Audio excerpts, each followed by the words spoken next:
So we're here on a beautiful Friday morning at the Diamond Hill mine in South Carolina. Thought I'd stop on the way back up home, and we're going to be looking for quartz. This is kind of the main pit area. Now, if you're here, they'll explain it. They'll explain to first timers where you can collect and where you can't collect. Obviously, wherever there's caution tape and stuff like that. Any of those sides you can't touch. But yeah, I'm gonna get to it and hopefully show you some awesome specimens while I collect here. And just like that, after I finished the video, I was just doing a little surface picking just to kind of check out the material and stuff. And I flipped this guy over and it's got a nice plate section on it with some nice crystals. Very cool. But yeah, here you can find, I think you can find some skeletals. You can find some stain in like a, I think like a limatite, hematite kind of stain. If you're lucky, you can find amethyst.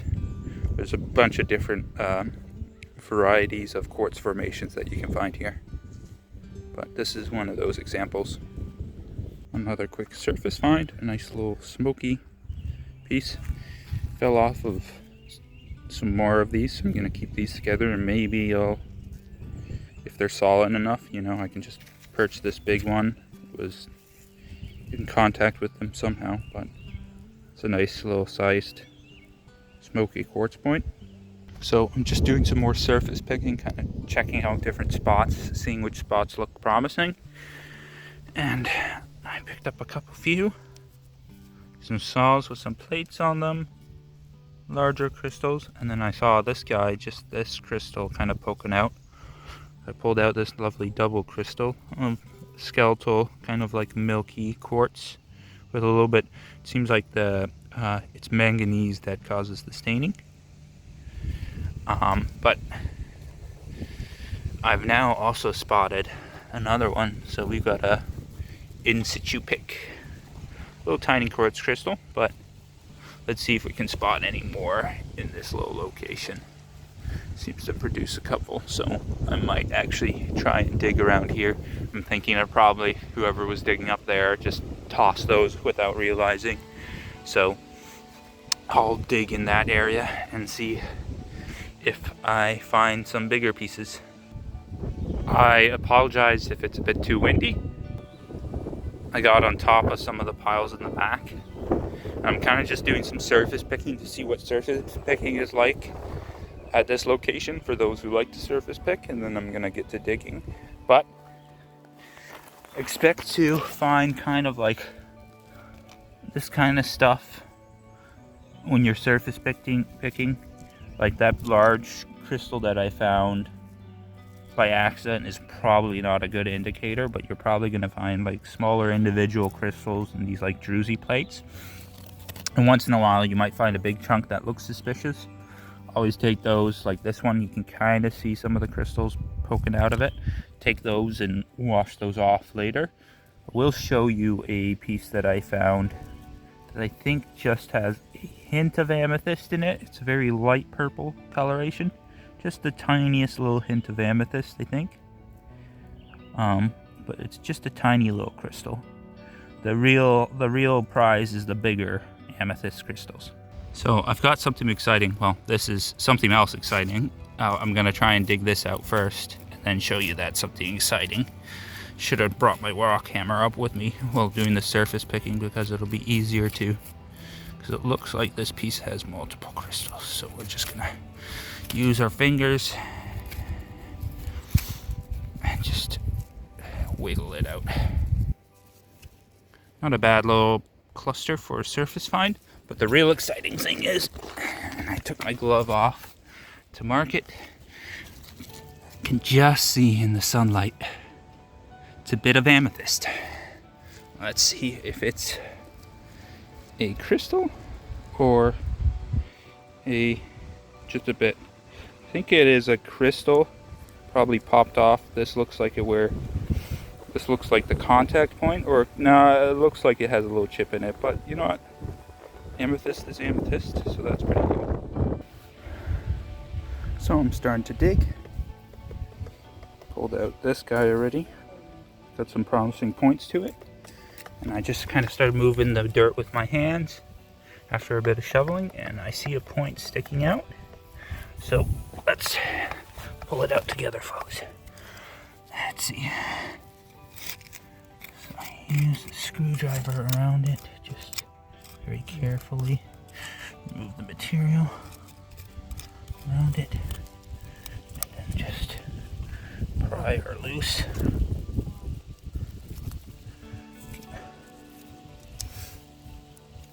That looks promising, so it's gonna go in the gotta wash later bucket or pile. But yeah, you just dig through this soil, and I'm literally just right behind the main kind of office trailer area. So we got some promising stuff. And the folks beside me actually have been finding some good stuff too. So I'm hoping that this hole will produce some nice ones for me. This hole keeps on producing. I got another piece here. Pulled out this piece that I think has some druzy on the top. And this piece has some smokies. Got something that looks promising, so we're gonna try it out together. So basically at this site they recommend, and I see folks even with longer screwdrivers basically to kind of get behind the material and kind of pry it out. We're gonna go behind it and just kind of get this material out and the side material as much as possible. Give it a push. Nope. Okay, let's see. It's wiggling. Oh, there, it's coming out. Okay. Let's see. It's got a couple points on it, so that looks promising. Let's see, how's that big tip? Big tip might just have a little bit of damage, but looks like a promising specimen. Put this over here with all the other things I've been pulling out of this hole. So yeah, basically you just kind of look for the points. A lot of this material is going to be quite dirty, as you can see, but you just look for the shape of the crystal, and for the druzy stuff you're kind of looking for like little tiny points. Thought I'd give you folks an update on how I've been doing on my hole. This is the amount of material removed, and this is the stuff I pulled out. Some nice pieces, some points, some cool stuff. This piece was recent. It's got some nice points on the end of it. So yeah, just pulling them out. Hopefully some nice stuff. Hopefully maybe a plate of smokies or some amethyst. That's the ultimate goal. But I'll let you guys know if I find something super exciting. So I'd like to show you guys something. Some folks pointed out to me that with the pieces that might have points, when you wipe off this clay, if it sticks to it, like if it's just a flat surface, it's gonna come off pretty easily. Like you can see there, it's coming off. But when you wipe it here, you can see it sticks, and that's because it gets stuck in the crevices of the points. So when you're collecting here, or really anywhere that has this type of clay stuff and you're looking for crystal plates, this the clay getting stuck is a good sign. I think I'm gonna want to record taking this one out because I can see the point on it already, so I'm just gonna very carefully remove this material from underneath. We're just gonna keep moving the dirt, and I'll get back to you guys once I get it out. Turned out it was just a nice large point. Bit of manganese or maybe iron oxide stain, but still a nice one. Before we get into my favorite pieces cleaned up, I thought I'd just do a little bit of background information on the Diamond Hill mine. I feel it's pretty reasonable to ask why there's so much quartz at this location and why there's so much different varieties of quartz, because you got everything from milky to clear, from Smokey to Amethyst. You've got regular quartz formations, you've got skeletal quartz formations. So that's a lot of variety in a very small area. Well, the occurrence that the Diamond Hill mine is part of is called the Anthreville Pluton.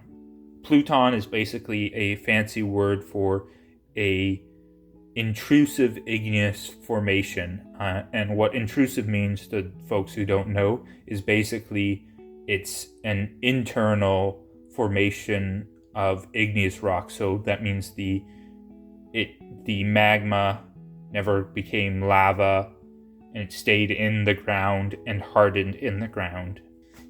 In this case, this pluton is a granitoid pluton, but that actually isn't the source of the quartz. What the source of the quartz actually is, later on after the formation of this pluton, there was tectonic activities that caused fractures in this igneous intrusion, and silica-rich hydrothermal waters penetrated into those fractures and deposited the quartz. And it deposited it in multiple generations, or at least it's theorized that there's multiple generations. I believe it's theorized that the amethyst actually is a secondary generation, because usually it's found perched on top of the white quartz.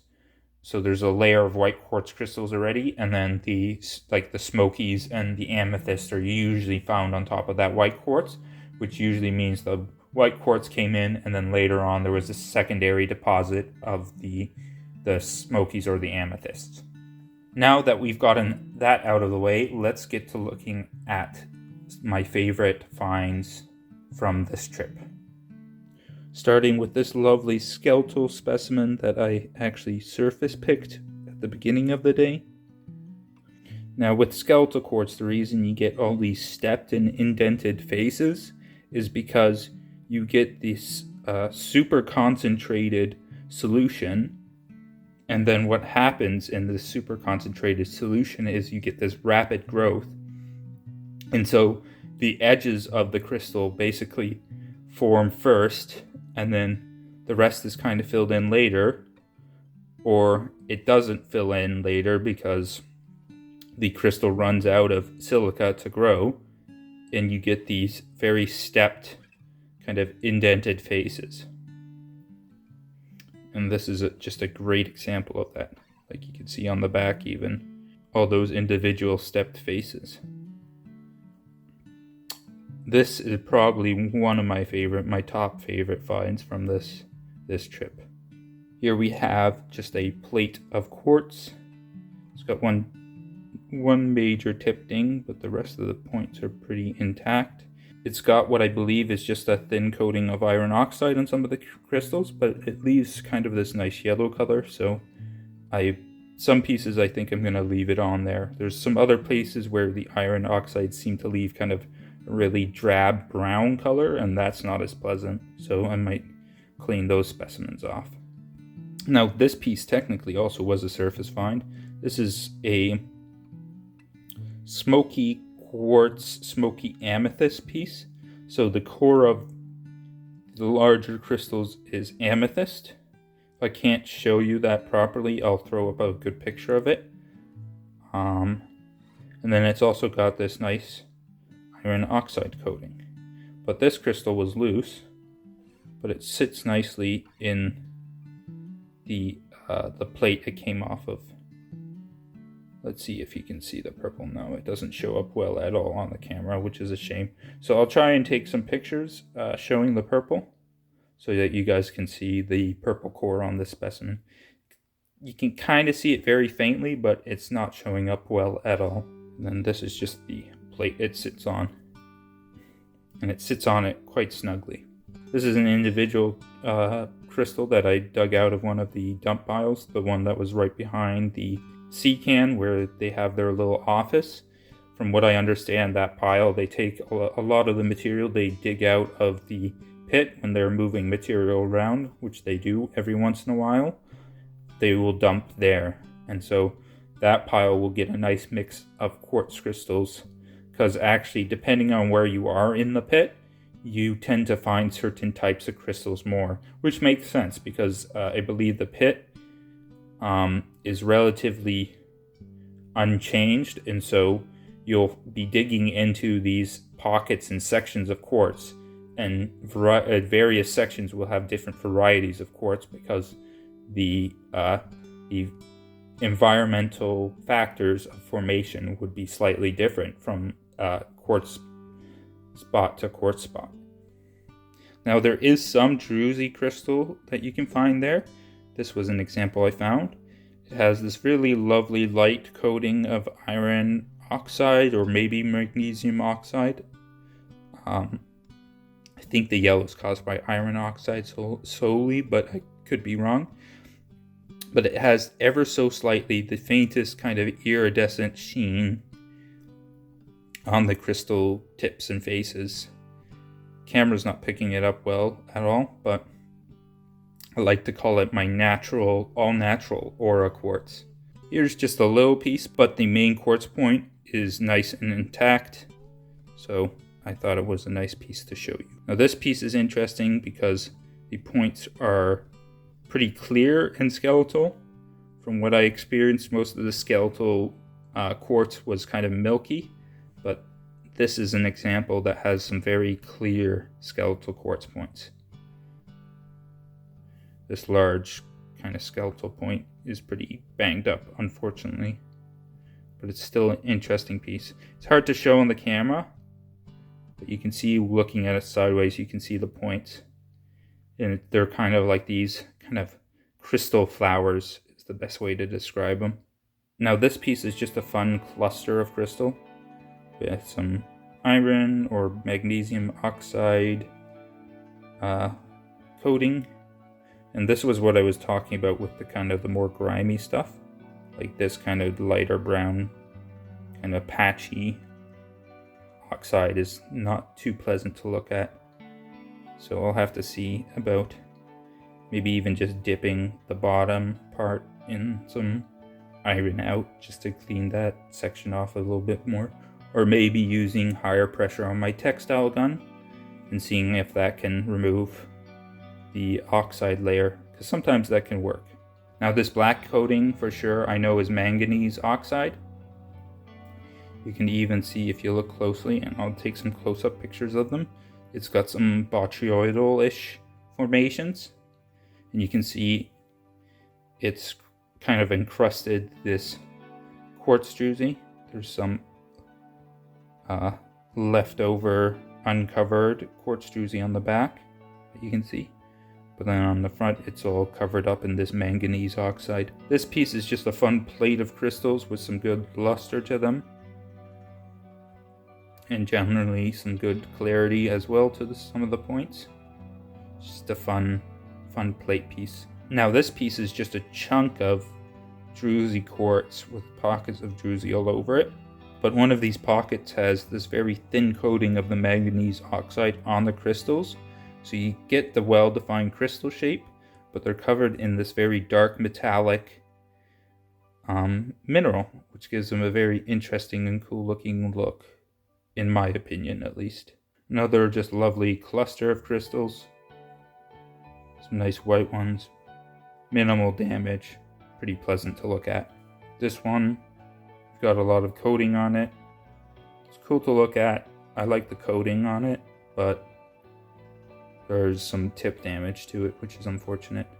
Which is usually the theme with most of this stuff. You're not going to get a lot of complete intact pieces.